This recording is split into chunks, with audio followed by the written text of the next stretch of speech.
91 സംഗീതം. ഹല്ലേലൂയ. അതിനുടെ 4-ാമത്തെ വസ്ത്രം നമുക്ക് ചേർന്ന് ഒരാൾ പടികൾ 4-ാം വസ്ത്രം 90. അവൻ തമത് சிறகுகளாலே உன்னை மூடுவார், அவர் செட்டையின் கீழே அடைக்கலம் கொள்ளுவார், அவருடைய சத்தியம் உனக்கு பரிசையும் கேடவும் ஆகும். ஒரு பாட்டோட படிங்களா? அவர் தமது சிறகுகளாலே உன்னை மூடுவார். ஸ்தோத்திரம் சொல்லுங்களா? ഇന്നത്തെ ഹല്ലേലൂയ സ്തോത്രം. ഹല്ലേലൂയ ചെയ്തിയും തലപ്പ് അവൻ നമ്മുടെ சிறகுகளாலே உன்னை மூடுவார். ஸ்தோத்திரம் சொல்லுங்களா? தேவன் தம்முடைய சிறகுகளாலே என்ன செய்ய போறார்? நம்மளை மூட போகிறார். ஸ்தோத்திரம். ஹல்லேலூயா. தேவன் தம்முடைய சிறகுகளால் நம்மளை மூடியால் நம்முடைய வாழ்க்கையில் என்னெல்லாம் நடக்கும்? ஸ்தோத்திரம். ஹல்லேலூயா. ஹல்லேலூயா. கோழி தன் பிள்ளைகளை சிறகினடியில் மறைக்கிறது போல, அல்லேலூயா, தேவனை அன்றிக் கொண்டிருக்கிற தேவனுடைய பிள்ளைகளே சிறகினுடைய அடியில் தேவன் என்ன செய்வாரு? ஒரு அல்லது பாதுகாப்பு தந்து நம்மளை நடத்துகிற ஒரு தேவன். முதலாவது ஆண்டவர் செய்கிறது நம்முடைய பாதுகாப்புக்கு தான் கட்டளையிடும். அதனால பலரும் சொல்லுகிறது, பல சாகுக்கேற்ற பிரச்சனைகளும் போராட்டங்களும் என்னுடைய வாழ்க்கையில் வந்துட்டும் நான் தப்பிச்சிட்டேன். அவர் சட்டைகளின் கீழே என்ன செய்வாரு? அடைக்கலம். சட்டம் சொன்ன என்ன? தேவனுடைய சட்டையின் கீழே அடைக்கலம் கூறுவார். நமக்கு ஒரு பிரச்சனை வந்து நம்மளை வேண்டப்பட்டவர் ஆரெങ്കിലും அந்த ஒரு அவருடைய சட்டை எடுத்து நம்மளை சேர்த்து வச்சுட்டு நீ இங்க பம்மீறி நான் பாத்துக்கலாம் சொல்லுவான். அடுத்த செகண்ட் சமட்டி தள்ளுவாரு. உனக்கு பாதுகாப்பு தர என்னால முடியாது. ஆனா தேவன் சொல்லுகிறார், ஒன்னு அவருடைய சிறகின் கீழே உனக்கு என்ன செய்வாரு? அடைக்கலம். 2 சட்டையின் கீழே என்ன செய்வாரு? அடைக்கலம். அப்ப தேவன் ஒரு மனுஷனுக்கு தேவன் பறந்த சிறகின் கீழே கொடுப்பாரு, அடுத்த சட்டையின் கீழே கொடுப்பாரு. அப்ப அதன் அர்த்தம் தேவன் எல்லா விதத்திலும் நம்ம என்ன செய்வாரு? அடைக்கலமாயிருக்கிறார். அப்போ அட்வான்ஸா தேவன் நமக்கு அடைக்கலமாயிருக்கிறார். அப்ப நம்ம அடைக்கலத்துக்காக ஜெபிச்சதுக்கு காரியம் ஒன்றும் இல்ல, ஜெபம் பண்ண காரியம் ஒன்றும் இல்ல. പക്ഷേ നമ്മൾ என்ன செய்யணும்? தேவனுடைய நாமத்தை தெரியணும். நம்ம என்ன செய்யணும்? தேவன் நமக்கு அடைக்கலமாக அட்வான்ஸா இருக்கிறது வேதம் சொல்லுகிறார். ஆனா நம்ம செய்கிறது என்ன? ஆண்டவரே எனக்கு பாதுகாப்பு தான் என்ன தாங்குன்னு சொல்லி என்ன செய்யறார்? ஜெபம் பண்ணி கொண்டிருக்கிறார். சோதனை சொல்லுங்க. அவசரத்தை முடிச்சுபடி சிறகுகளாலே உன்னை மூடுவார், அவர் செட்டையின் கீழே அடைக்கலம் மூடுவார். அடுத்தது அவருடைய சத்தியம் உனக்கு பரிசையும் கேடகவுமாயிருக்கிறார். அடுத்த பாயிண்ட் நமக்கு வெளிப்பட்டது, இயேசு கிறிஸ்துவினுடைய சத்தியம் நமக்கு பரிசையும் கேடகവും.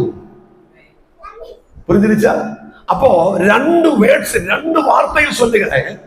ஒன்னு சிறகினுடைய கீழே உனக்கு என்ன செய்யும்? அடைக்கலம். சட்டையின் கீழே அடைக்கலம்.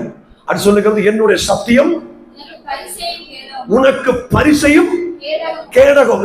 சத்ருவின் அட்டாக்குகள். ஸ்தோத்திரம். ரகசியத்தில் நம்மளை தாக்குற அந்தகார ஆவிகளில் இருந்தும் நமக்கு விடுதலை எடுக்கணும்னால் பாதுகாப்பில் நின்னா கிடைக்காது. ஜெபிச்சாலும் ஜெபிச்சிല്ലെങ്കിലും ഉപവാസം എടുത്താലും ഉപവാസം എടുത്തില്ലെങ്കിലും நமக்கு பாதுகாப்பு உண்டு. ஸ்தோத்திரம் சொல்லுங்களா? அநேகருக்கு தெரியல. அப்ப எதுக்காக உபவாசம் எடுக்கிறேன்? எதுக்காக ஜெபிக்கிறேன்? ஒன்னு தேவனுடைய சத்தியத்தை தெரியணும். நாம் உபவாசத்தோடும் ஜெபத்தோடும் ஆண்டவருடைய சமூகத்தில் வருகிறதுக்கு ஒன்னாவது ரீசன், ஒன்னு வார்த்தையின் சத்தியத்தை புரியணும். வார்த்தையின் சத்தியத்தை புரியும்போ தேவன் நமக்கு ஆராயிருப்பார். இல்ல, சத்தியத்தை புரிஞ்சா நமக்கு ஆராயிருப்பார். பரிசை. அதன் அர்த்தம் என்ன? பரிசு சொன்ன என்ன? தமிழ் தெரிகிறவங்க சொல்லு. அதன் அர்த்தம் பரிசு அர்த்தம் என்ன?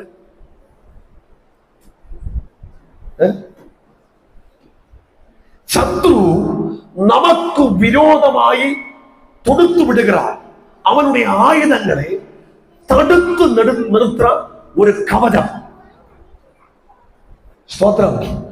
നമ്മുടെ പ്രശ്നം നമുക്ക് എതിരെ വാനമണ്ഡലത്തിൽ പോരാടുക അന്ധകാര ആവികളെ ജയിച്ചല്ലാமல் நமக்கு ஸ்டேபிளாய் வாழ முடியாது. சும்மாத வாழலாம். சும்மா சாப்பிட்டு தூங்கி பைசா கிடைச்சா போய் வாங்கி சாப்பிட்டு சமைச்சு சாப்பிட்டு தூங்கலாம், இது நடக்கும். ஆனால் நமக்கு எதிரே வானமண்டலத்தில் போராடுகிற அந்தகார ஆவிகளை தடுக்கிறதுக்குள்ள சத்தியம் நம்மளில் வேணும். அதனால சொல்லுகிற உபவாசம் போட்டிருக்கு, கூட்டத்துக்கு வாங்க. அப்ப சொல்லுவாரு, நிறைய கூட்டம் பார்த்திருக்குன்னு சொல்லுவாரு. எனக்கு ஒரு உபவாச ஜெபம் கிடைச்ச சத்தியம் மேக்சிமம் பிரயோசனப்படுது. காரணம், ஆவியானவர் நம்மளோட பேசும். ஸ்தோத்திரம் அல்லேலூயா. நேத்தே தாயாருக்கு ஒரு தீர்க்க தரிசனம் பேசி, தீர்க்க தரிசனம் சொல்லுகிறது நீங்கள் எல்லாரும் கேட்டிருக்கு. தாயார் வீட்டுல இருந்து கிளம்பி கூட்டத்துக்கு வந்துருச்சு. கூட்டத்துக்கு வராமல் இருந்தால் அந்த இடத்திலே அழிக்கிற கொல்லுறதுக்குள்ள ஒரு பிளான் யாரு வச்சிருக்கு? சத்துரு வச்சிருக்கு. அப்ப இது யாருக்கு தெரிஞ்சிருக்கு? அவர் தேவனுடைய சத்தியத்தை புரிஞ்சு ஆண்டோட சமூகத்தை ரட்சிக்கப்பட்டு முழுதல் ஞானஸ்நானம் எடுத்து கரெக்டா திருவிருந்தெடுத்து உபவாச கூட்டத்துக்கு கரெக்டா வந்தப்போ சத்தியம் அவருக்கு என்ன ஆகி மாறி? பரிசையும் கேடகவுமாய் மாறி. அப்போ ஒரு ஆவிக்குரிய பிள்ளைக்கு தேவன் ஒன்று பரிசை, ரெண்டு கேடகமாய் மாறும். அதனாலதான் நம்ம கூட ரட்சிக்கப்பட்ட பிள்ளைகள் சப்போஸ்னால் ஆண்டவருக்கு பிடிக்கும். காரணம், சத்தியத்தை தெரிந்த பிள்ளைகளுக்கு பரிசையும் தேவன் கேடகவுமாயிருப்பார். அப்ப நம்ம எத்தனை பேருக்கு பரிசையும் கேடகவுமாய் இருக்கணும்? பரிசையும் கேடகவுமாய் தேவன் இருந்தால் மட்டும்தான் நமக்கு சத்துருவின் கிரியைகளை ஜெயிக்க முடியும். அதன் ஆதாரமாய் ஒற்ற வசனம் ரோமர் 16:20 வசனம் சீக்கிரமாக பண்ணிக்கலாம். சமாதானத்தின் தேவன் சீக்கிரமா சாத்தானே உங்கள் கால்களின் கீழே நசுக்கி போடுவார். சத்தியம் என்று சொல்லுகிறது இயேசு. சத்தியம் யாரு? இயேசு. இயேசு சொன்னாரு, நானே வழியும் சத்தியமும் ஜீவனும். வழி, சத்தியம், ஜீவன். அப்போ பரலோகத்துக்கு ஏற்ற வழியும், பரலோகத்துக்கு ஏற்ற சத்தியமும், பரலோகத்துக்கு ஏற்ற ஜீவனும் இயேசு.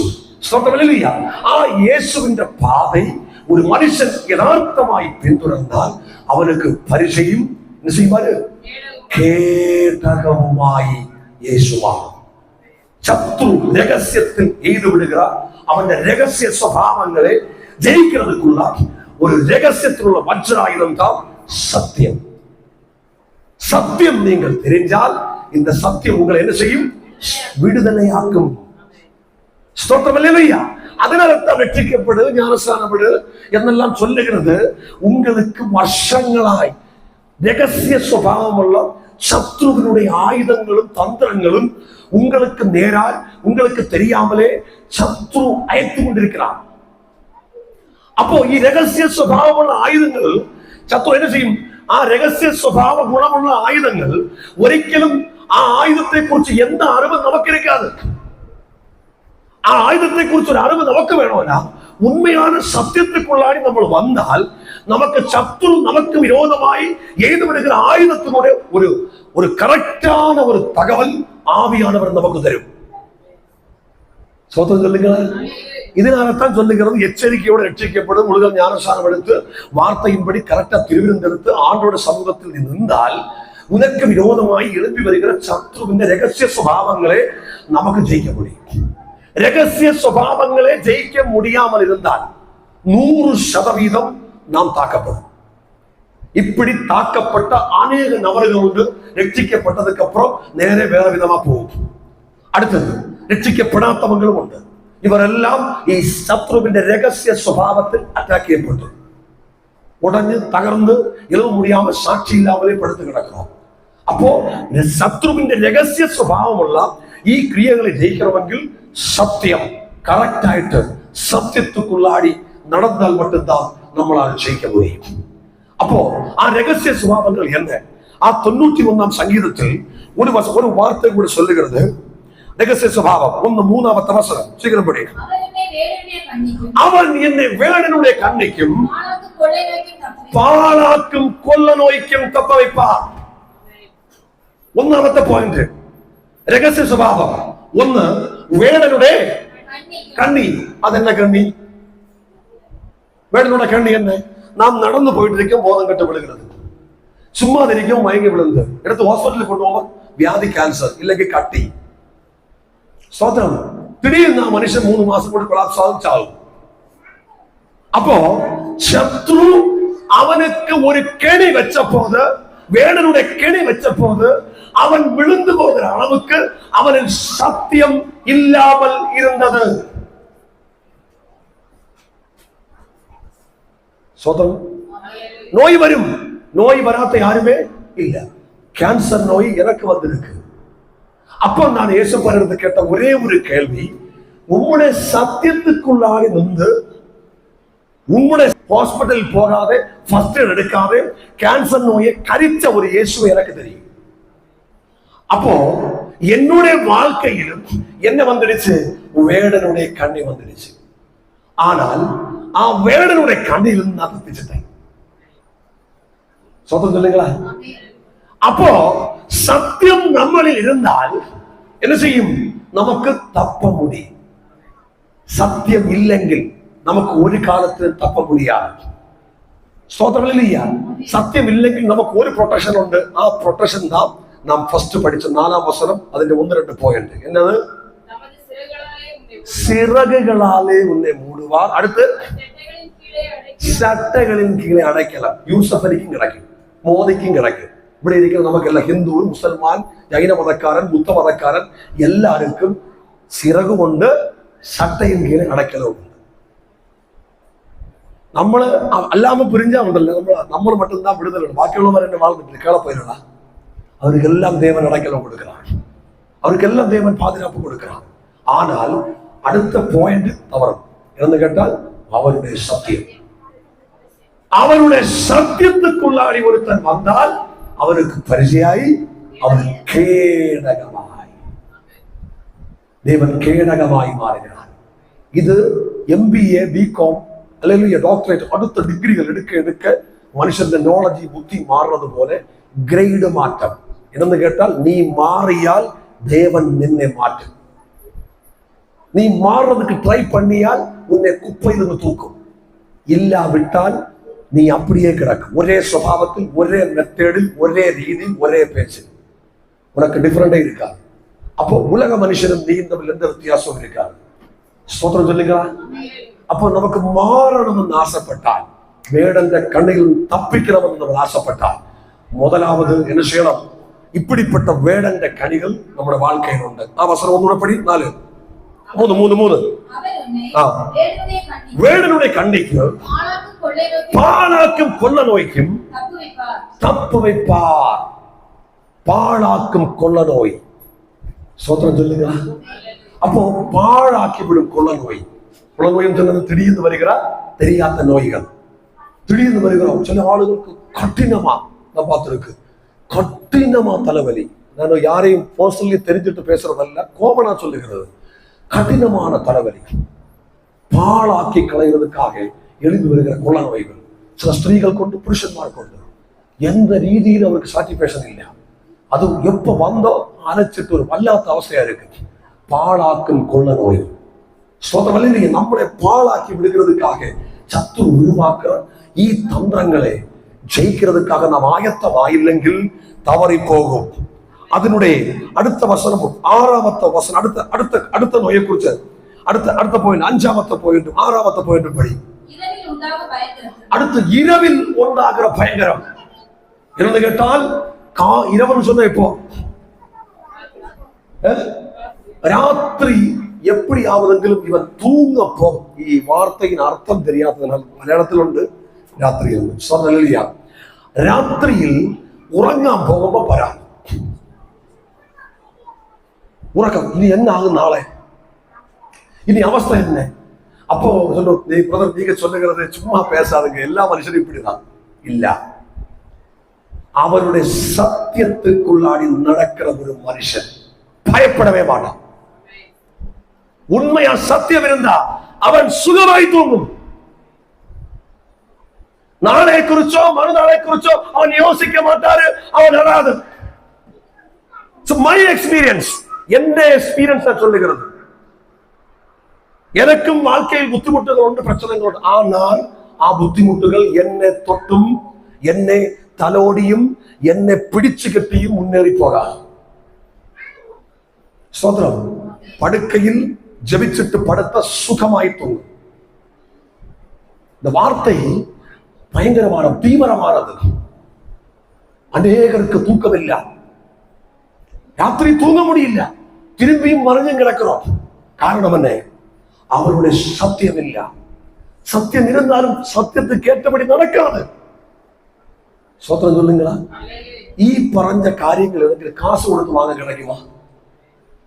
கிடைக்காது. അതിനർത്ഥം ഉപവാസ ജപத்துக்கு வா.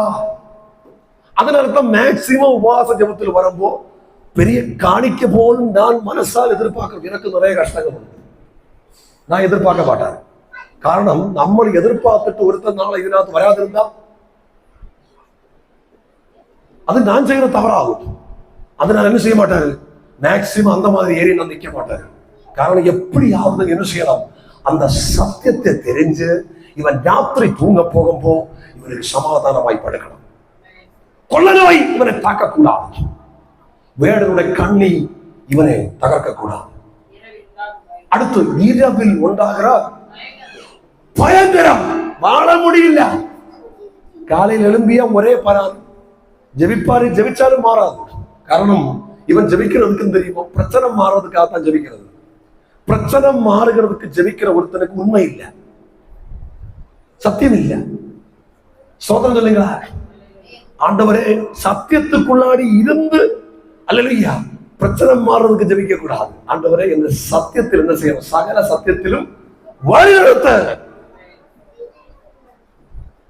தேவனுடைய சகல சத்தியத்திலும் வழி நடத்தும். அல்லாத சத்தியத்தில் இருக்கிறவன் ஜெபிக்காது. ஆனால் சத்தியத்தில் இல்லாதவன் என்ன செய்யும்? சுத்திவேஷம் பார்த்து ஜெபிப்பாரு.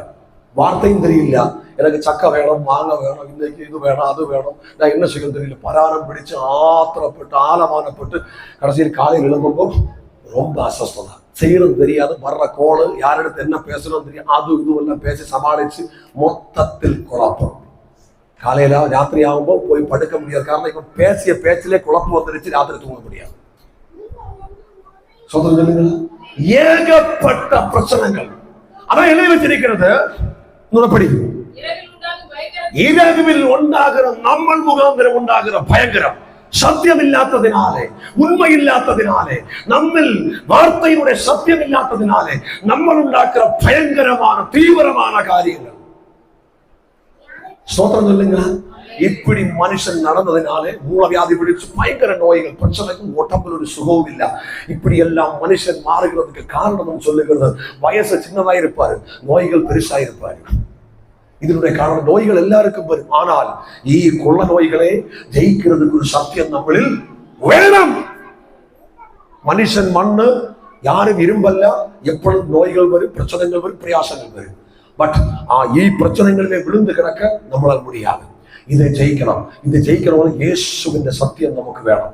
இல்லைங்கில் பயந்து பயந்து தான் வாழ முடியும். அதனால தான் இரவு போறக்க வாய்ச்சது, இரவில் உண்டாகும் பயங்கரத்துக்கும் பகலில் பறக்கும் அன்புக்கும்.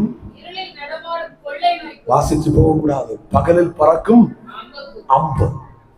பகல் என்ன நடக்கிறது? அம்பு. சோத்திரம். வாழ்ந்து முன்னேற முடியும். இருதயத்தில் வந்து குத்தும் ஒவ்வொருத்தன பேச்சு. சோத்திரம். வாழவே விடாது. நம்ம நினைப்பாரு சமாதானமாக இருக்கான், குத்தி இறக்கும் அம்பு. அப்போ இது அவன் இறக்கிறதல்ல, நமக்கு எதிரே நிற்கிறவரே சத்ரு நமக்கெதிரே ஒரு ஆயுதமாக்கி மாற்றுகிறது. அதனால்தான் 54 எசையா தீர்க்கதரிசியின் புஸ்தகம் 54:17 சொல்லுகிறது, உனக்கு விரோதமாய், ஆண்டவருடைய பிள்ளைக்கு விரோதமாய், ரட்சிக்கப்பட்டவன் விரோதமாய், சத்தியமுள்ளவன் விரோதமாய் உண்டாக்குறார். உருவாக்கப்படும் ஒரு ஆயுதம் அல்ல, எந்த ஆயுதம். அதான் சொன்னது, சத்ருவின் பல டைப் உள்ள ஆயுதங்கள் உண்டு. ഈ ആയുധങ്ങളെ കുറിച്ചുള്ള ഒരു അറിവ്, ഒരു ജ്ഞാനം, ഒരു ചിന്തന, ഒരു ഇറക്കം നമുക്കിരുന്നാൽ மட்டும்தான் ശത്രുവിനെ നമുക്ക് ജയിക്കാൻ முடியும். இல்லாவிட்டால் ஒரு கிளப்பையனை போல போய் மாட்டும். இப்படித்தான் அநேகர் பாதி வழியில் வச்சு லைஃப் இல்லாமல் போகிறது. ஏதெങ്കിലും ஒரு விஷயத்தில் மாட்டி தகர்ந்து போகிறது. ശത്രുവിന്റെ കയ്യിലിരിക്കുന്ന ടൈപ്പ് ഓഫ് ആയുധങ്ങളെ കുറിച്ച് എந்த വിധത്തിലുള്ള ஞானവും മനുഷ്യനിക്കില്ല.